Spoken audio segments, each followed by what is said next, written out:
cô hê mẹ đè lọt nhịp cúc chia một rào hềm Nếp bóng đó hà lôi bà sạch nên nàng lát có quạt à tạ nhịp cúc chia một rào hềm Cao á về tì ná tê cặp tay chê hát cạnh một bầy Bao á cứ kê ná tù đó cứ bó có chư bọc bó hay chư bọc bó có lấy chiếc cả đốt lo lấy chiếc con người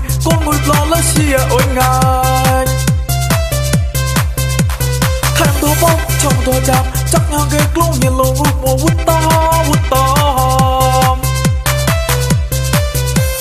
bóng chắc khác vừa là con túc nó có sông men gud nhịp cũng u hoa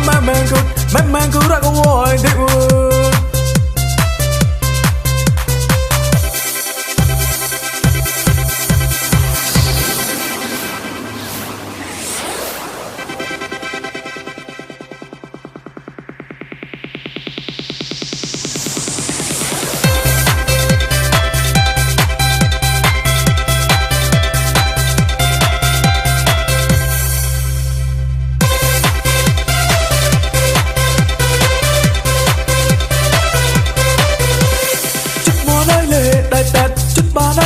đại tết nhị cũng chia chắc một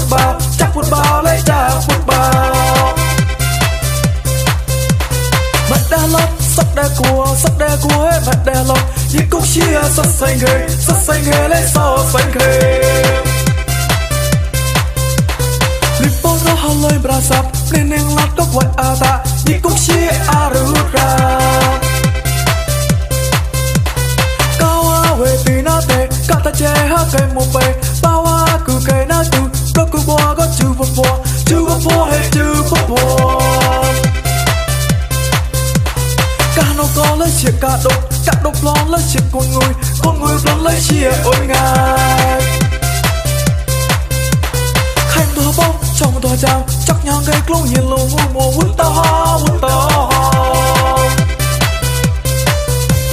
bóng chắc khác người là con túc nó có sông men gud nhịp cũng u hoa men gud ra có ngồi